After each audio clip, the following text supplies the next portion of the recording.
You'll die alone with those thunder thighs and that attitude, my cousin Brittany announced to our entire family reunion, gesturing at my size 14 body with her champagne flute like she was presenting evidence in court. The backyard fell silent, 43 relatives suddenly finding their potato salad fascinating, while my phone buzzed against my hip with a text I couldn't check yet, emergency at the restaurant. Need you here now. Bring your blue dress. But what made my heart stop wasn't Brittany's cruelty or the mysterious urgency from Marcus. It was my grandmother's wedding ring, sitting in my purse, that Marcus had asked me to hold on to for safekeeping last week. Maybe lower your standards, Brittany continued, her voice carrying across the suburban Phoenix backyard. Be realistic. The aunts clustered around the dessert table nodded in unison, a Greek chorus of disappointment. Aunt Linda touched my arm with practiced sympathy. Sweetie, we just want you to be happy. Maybe try one of those apps? Or Weight Watchers? My friend's daughter lost 30 pounds and found a nice accountant. I smiled, the kind of smile I'd perfected over 15 years of family gatherings. Sweet, non-threatening, giving nothing away. My phone buzzed again. Excuse me, I said, pulling it out. Work emergency. On a Saturday? Brittany scoffed. What kind of emergency does a food blogger have? I read Marcus's texts. The Tiffany ring is ready. Tonight's the night. I know you're at your family thing. I'm sorry. But the Times Review is happening right now. And I can't do this without you. Please, Rosie. Blue dress. 20 minutes. My hand shook as I typed back, on my way. I have to go, I announced, already moving toward the gate. Of course she does, Brittany stage whispered. Can't handle the truth, so she runs to her job. She made air quotes around the word job, her engagement ring, a respectable 1.5 carats, catching the light. This is why you're still single at 32, Rose. You prioritize the wrong things. I stopped at the gate, my hand on the latch. Turned back. 43 faces watched me, waiting for the fat cousin to slink away in defeat again. You're right, Britt, I said. I should be more realistic. After all, not everyone can marry their college boyfriend after he knocks them up junior year. Some of us have to actually develop personalities. Gasps rippled through the crowd. Brittany's face went scarlet. At least I have a husband, she spat. Quality over quantity, cousin. I opened the gate. Enjoy the potato salad. I hear it's almost as fresh as your marriage. I left chaos in my wake and drove toward downtown Phoenix, my ancient Honda Civic protesting the speed. The blue dress Marcus mentioned hung in my back seat. I learned to keep emergency outfits everywhere when dating a chef. You never knew when you'd need to transform from casual to camera-ready in a restaurant bathroom. My phone rang through the car speakers. Mom. Rosemarie Martinez, what has gotten into you?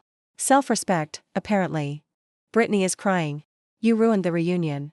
Brittany ruined the reunion when she decided to make my body a discussion topic for the extended family. I took the exit too fast, tires squealing. I'm 32, Mom. I run a successful business.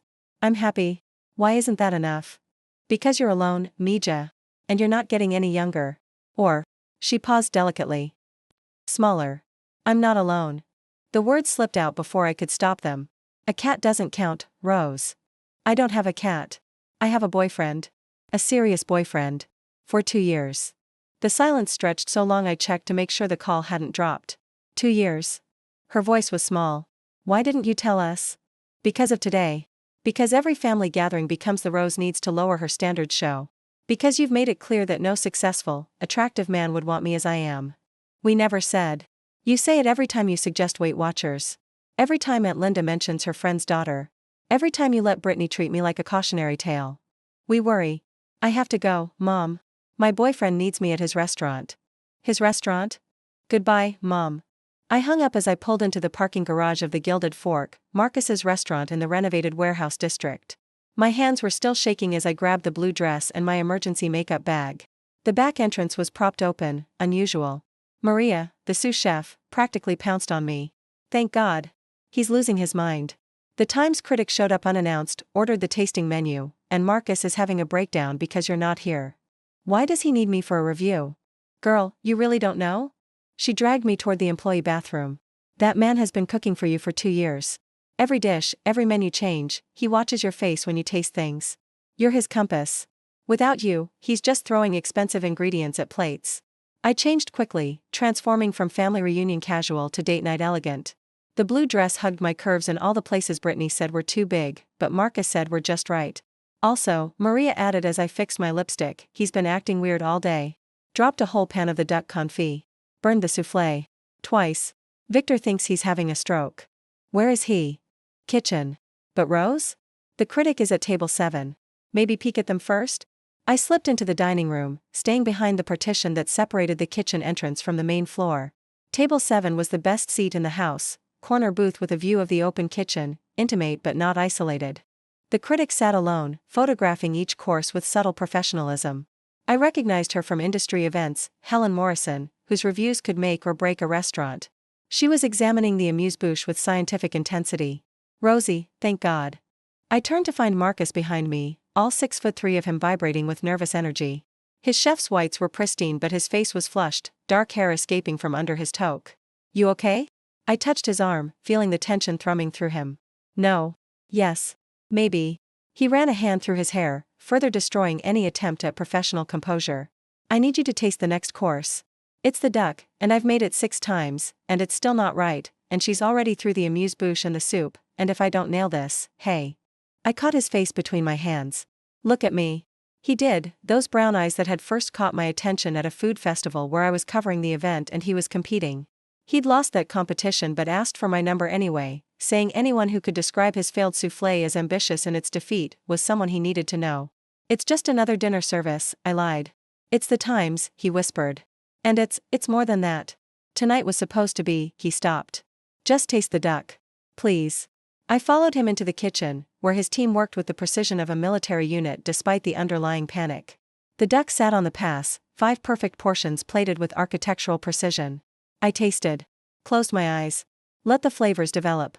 Too much time, I said. It's competing with the cherry reduction. And the texture's off, you overworked it when you were stressed. Make it again, but this time cook it like you're making it for me on a Tuesday night. Simple. Confident. The way you made it the first time, when you were just showing off for the blogger who gave you a bad review. You gave me 3 stars out of 5. You served me undercooked lamb and had the audacity to argue about it. It was perfectly pink. It was still bleeding. Despite everything, he smiled. Make it again? Make it again. And Marcus? Breathe. He kissed my forehead, a quick, familiar gesture that made his line cooks exchange glances, and dove back into the controlled chaos. I returned to my hiding spot to watch Helen Morrison work through her meal. She was on the fish course now, taking deliberate bites, making notes in a small notebook. Her face gave nothing away. My phone buzzed. 17 missed calls from various relatives. 3 texts from Mom. 1 from Brittany, who's the imaginary boyfriend, Rose? Your Uber Eats driver. I deleted them all. 30 minutes later, Marcus had remade the duck. I watched Helen taste it, saw her eyebrows rise slightly, the first reaction she'd shown all night. She took another bite, then another. Made a longer note in her book. She likes it, I breathed. You think? Marcus was beside me again, smelling like seared meat and anxiety. She took 3 bites. She's barely touched anything else after the first taste. We watched her work through the cheese course, then dessert, Marcus's famous chocolate soufflé with cardamom ice cream, the dish that had earned him a James Beard nomination last year. Come on, Marcus said suddenly, grabbing my hand. I can't watch anymore. He pulled me through the kitchen, up the back stairs to his office, a cluttered space above the dining room with windows overlooking the floor. We could see Helen Morrison finishing her meal, declining coffee, preparing to leave. That's it, he said. 6 months of prep, 3 years of building this place, everything riding on one woman's opinion about my duck. That's not everything, I said softly. He turned from the window. No, he agreed. It's not. And then he was dropping to one knee, and I was saying, what are you doing, even though I knew exactly what he was doing because the ring box in his hand was Tiffany blue and his hands were shaking worse than mine. I had a whole plan, he said. After service. Champagne on the roof, the city lights, your favorite dessert. But I've been carrying this ring for a week, and you're here, and you saved my duck, and you look perfect in that dress, and I can't wait another minute. Marcus. You changed my life, Rose Martinez. You walked into my restaurant with your notebook and your opinions and your gorgeous smile, and suddenly nothing else mattered. Not the reviews, not the awards, not any of it. Just you. He opened the box. The ring caught the light from the kitchen below, a cushion-cut diamond surrounded by smaller stones, set in platinum. It was enormous. It was perfect. It was so far beyond what anyone would expect for a realistic girl like me that I almost laughed. I love you, he continued. I love your mind, your palate, your curves, your laugh. I love that you call me on my bullshit and make me better. I love Sunday mornings when you steal all the covers and Wednesday nights when you edit your blog at my kitchen counter. I want all of it, forever. Will you marry me? Yes, I said, because there was no other possible answer. Yes, of course, yes. His hands shook as he slipped the ring onto my finger. It fit perfectly, of course it did. He'd probably enlisted Maria to find out my size, the sneak. He stood and kissed me, really kissed me, the kind of kiss that made me forget about critics and cousins and the chaos below. When we broke apart, both of us were crying. 12 carats? I asked, examining the ring. It was spectacular, the kind of ring that would make Brittany choke on her potato salad. 12.3, actually. He grinned. I know you don't care about that stuff, but I wanted everyone to know. To see you coming and know that someone loves you exactly as you are. Completely. Extravagantly. No standards lowered. How did you? I thought about his text. You were at the reunion. You heard Brittany. Victor's cousin was there. He texted me what she said. His jaw tightened. I've been watching your family chip away at you for 2 years. Every holiday, you come back a little smaller, not physically, but in here. He touched my heart. I'm done watching it happen. So you bought me a ring that could be seen from space? I bought you a ring that matches you. Beautiful, substantial, impossible to ignore. He kissed me again. Also, I may have wanted to show off a little. My fiancé is the most influential food blogger in the Southwest. I have a reputation to maintain. I laughed, then froze. Oh my God, Helen Morrison. We looked out the window. She was gone, her table already being reset. Whatever happens, happens, Marcus said. I've got what matters. His phone buzzed. Then again. Then it started ringing. Chef? Maria's voice carried up the stairs. You need to see this. We rushed downstairs to find the entire kitchen staff clustered around Victor's phone. She live-tweeted the whole meal, Victor said, scrolling. Look. Helen Morrison's Twitter feed filled the screen. Unannounced visit to at the Gilded Fork tonight. Prepared to be underwhelmed by the hype. Amuse-bouche, clever but safe. Soup course, technically perfect, lacking soul. Fish course, improvement. Someone in that kitchen knows their craft. But then, the duck. Oh, the duck. Perfectly executed, inspired pairing with cherry and thyme. This is the dish of someone cooking from the heart. Refined technique serving genuine emotion. Dessert at Chef Marcus Rios's famous soufflé. Worth every calorie, every accolade. Final verdict, the Gilded Fork isn't just hype. This is destination dining. Full review Sunday. The kitchen erupted. Maria was crying. Victor picked up Marcus and spun him around. Someone popped champagne. Wait, Maria said, grabbing my hand. Is that what I think it is? The ring caught the kitchen lights, throwing rainbows. Within seconds, I was surrounded by Marcus's team, my friends, I realized. When had that happened? He finally did it. Victor shouted. Pay up, everyone who bet on next month.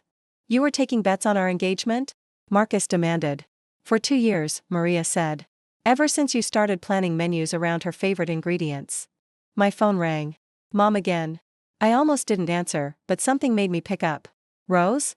Her voice was small. Brittany showed me a photo from her friend at the restaurant. Are you engaged? I looked at Marcus, surrounded by his team, gesturing wildly as he recounted the proposal. His eyes found mine across the kitchen, and he smiled that smile that had undone me from day one. Yes, Mom. I'm engaged. The ring? Brittany says it's 12 carats. 12.3. Silence. Then, Mija, I'm sorry. We never meant, we thought we were helping. Protecting you from disappointment. I know, I said, and found that I meant it. But Mom? I was never disappointed in myself. Only in you for thinking I should be. Would you both come to dinner? Sunday, maybe? I'd like to meet the man who sees what we missed. I'll ask him. Rose? The ring is beautiful. But you were beautiful before it. I know that too, I said. I've always known. You're the ones who forgot. I hung up and rejoined the celebration. Marcus pulled me against his side, pressing a kiss to my temple. Sunday dinner with your family, he asked, having heard the conversation. Think you're ready for that? A lot. Baby, I just survived Helen Morrison. I can handle some nosy ants. He paused. But I'm bringing backup. Maria, Victor, you free Sunday? Wouldn't miss it, Maria said. I want to see this cousin's face when she gets a load of that rock. Later, after the restaurant closed and the team had dispersed, Marcus and I sat on the roof deck he'd had installed last year. The city sparkled below us, and my ring sparkled above it, and everything felt exactly right. I should blog about tonight, I said. The review, the proposal. It's a good story. Our story, he corrected.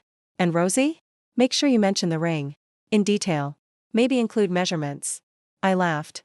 That's petty. I prefer protective. No one makes my fiancé feel less than. Not even family. Especially not family. I love you, I said. Even if you'd proposed with a ring pop. I know.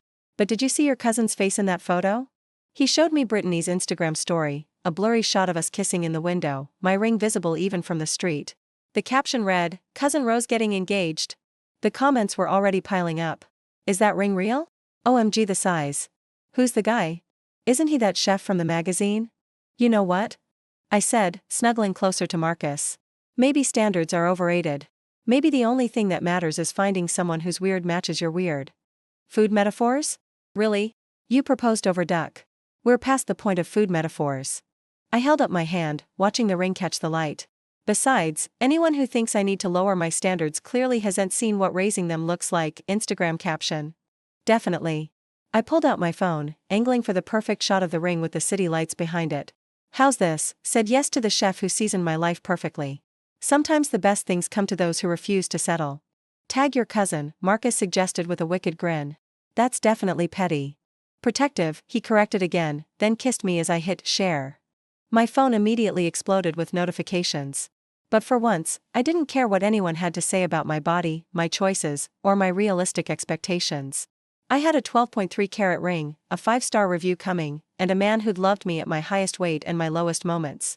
Let them talk. I'd be too busy living my unrealistic, impossible, absolutely perfect life to listen.